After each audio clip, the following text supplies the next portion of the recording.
What's up, everybody? It's Eric from the Commanders Declassified podcast. I am here today to talk mock drafts. Our guy Brian released a mock draft a couple of weeks ago, and I am not one to be upstaged, so I will go ahead and release mine now. This is mock draft 1.0. I think Brian and I will be doing these all off season because we're gigantic nerds with a lot of free time. But we're going to go ahead and get started. I reserve the right, as a disclaimer, to be completely wrong on all of these picks, but if they do hit, I will take all the credit. That said, let's get going. Our first pick, round 1, pick 16. Now, a lot of mock drafts, pretty much every mock draft that I've seen thus far, including Brian's, has us going corner in this pick. And I'm not going to be mad at that, right? If Christian Gonzalez were to wind up in D.C., I'd have no problem with that whatsoever. However, I personally think this is a very deep draft at cornerback, and we have a bigger need along the offensive line. So with that said, my pick at number 16 is going to be left tackle Broderick Jones out of the University of Georgia. Jones is currently the, I believe, third-rated tackle on most boards behind Paris Johnson and Peter Skoronski. I think both of those guys will likely be gone. If one of them is here, certainly if Paris Johnson's here, I would go ahead and take him. I think he's going to be long gone. Skoronski may or may not be here. Personally, I think he's going to be a guard, so I'm going to go ahead and pass over him even if he is here. I'm going to go with Broderick Jones out of Georgia. Jones is a monster. He's a freak athlete, and he has all of the tools to just be an elite left tackle in the NFL. That said, he does have a little bit of experience issues. He's only got 22 starts in college. He's got some issues that need to be worked through. Most of them, well, all of them technically are coachable. He's got a couple of bad habits that he's picked up here and there, and with reps, they can easily be fixed. Jones, clearly in this draft, he's the best athlete at the position. He's gonna, when the combine rolls around, he's gonna test off the charts and everything. I can promise you that. And I really think that he's just going to be a dominant left tackle in the league. But the best part about this pick is left tackle. While it's a need here. Charles Leno wasn't the best last year, but he's still at the very minimum a serviceable left tackle.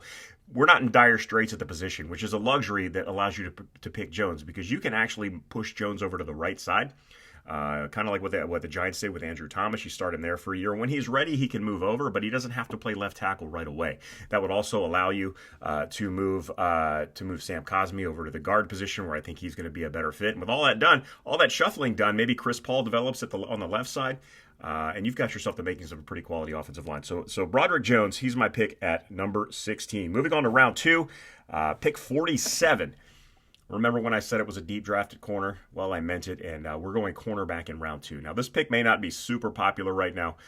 There may even be some better prospects left on the board as far as ratings goes. Somebody like Keely Ringo may still be around, who I like, but I don't think is the right fit for this team. This is definitely a fit pick. I think he fits our scheme perfectly, and I'm going to go with Emmanuel Forbes out of Mississippi State. Emmanuel Forbes is a zone corner through and through. He's a Kendall Fuller Jr., he can sit back, read and react to the quarterback, come up and make a play. He's willing against the run game, and he's a very good fit because we are, as most of us know, we are a very heavy zone scheme on defense. We run a lot of cover 3, a lot of deep zones, and Keely Ringo is the right fit for that.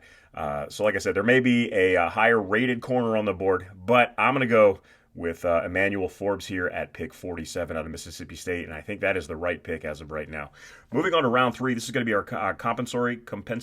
I hate that word. The pick we got for letting Brandon Scherf go last year, pick 97 in round 3. It's a compensatory pick. We'll just call it that and move on with our lives. I'm going center in this position. I'm going to the Ohio State University, and I'm grabbing Luke Weipler.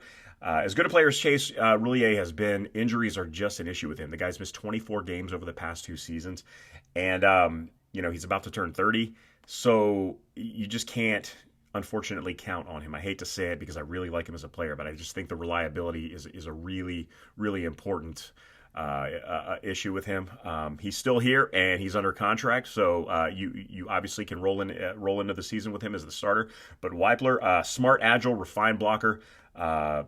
Ohio State, he's got the pedigree. He can be a stalwart, a linchpin on this offensive line at the center position for years to come. Luke Weipler at pick 97 in round 3 is my pick. Round 4, we're going to finally get around to addressing a position that we should have addressed a long time ago, and we're going linebacker.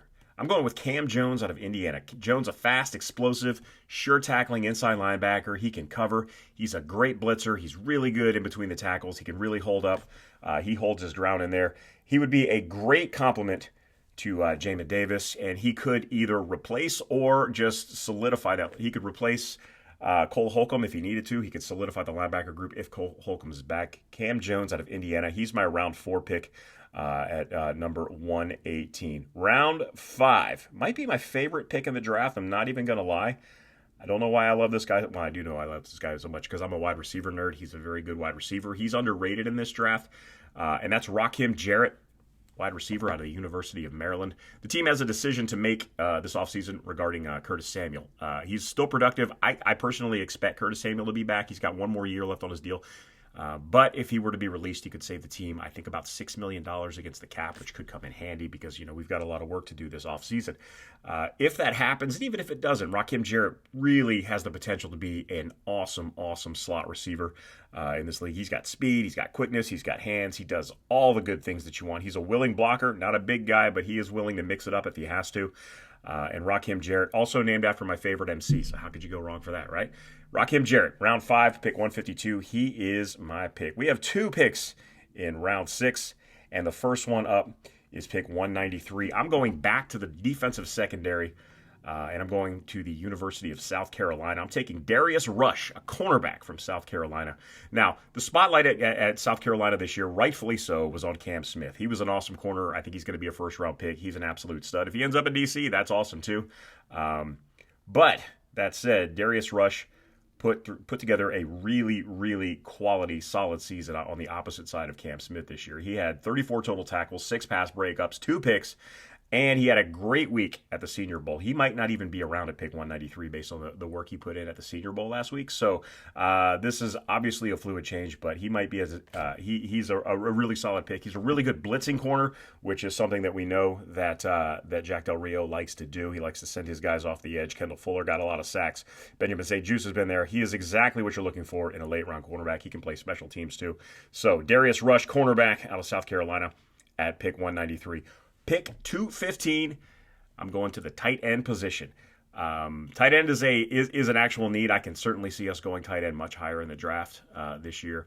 Logan Thomas is likely to be released this offseason. Sad as it is, the injuries have kind of caught up with him. He hasn't been productive over the past 2 years, and I think he's got the cap savings are probably going to give us some more value than Logan Thomas will at age 32 this year. So look for a tight end to be drafted, probably brought in free agency as well. And the thing about the tight end position here is that with Logan Thomas being injured so much last year, nobody really stepped up to be that guy. We had a couple of quality plays from guys like John Bates and Armani Rogers, but nobody really solidified their hole in the position. So I really think that's going to be addressed this offseason. Cade Stover out of Ohio State is my pick. He's a tight end. He was C.J. Stroud's safety valve last season. He might be around later than this. A lot of mock drafts have him undrafted. I don't know why.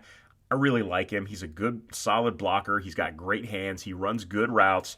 He's not an explosive guy. He's certainly not going to be Travis Kelce, but I think he can find himself a niche in the NFL. He can be a really, really quality receiving tight end. He's tough as nails, and that's not to say he's not athletic. I mean, he definitely, watch his highlights, watch his film. He's got some moves, and he can make guys miss if he has to. He can also run you over. So, Cade Stover, tight end out of Ohio State. He's my guy in round 6. Wrapping things up, round 7, pick 235. You got to take a quarterback every year, man. Every year it's a developmental quarterback. It's just a thing you do in the draft. And this year is no different. I'm going with Jaron Hall out of BYU. Hall is 37 years old. That might be an exaggeration. I think he's 25. So the ceiling is low there, but that's why you've got a quarterback in the 7th round. That said, Hall is a very athletic quarterback. He can run. He can make throws on the run. He's a pretty accurate passer. He's a little undersized. He's mobile. He's got a little bit of that Taylor Heineke vibe to him. Not to put that on him. I don't know what the swagger situation is there, but he's probably at his best when he's making things happen on his own. And that's kind of what you're looking for in a 7th round quarterback, a guy who could potentially be a backup or a spot starter. And I think that is what Jaron Hall out of BYU is. So that is my mock draft 1.0. Make sure you check us out at Commanders Declassified. Search us on YouTube or all your favorite podcatchers. Give us a like. Please subscribe. We've got lots more mock draft and fun off-season content we post every week. And we'll see you then. I'm Eric. Peace out, homies.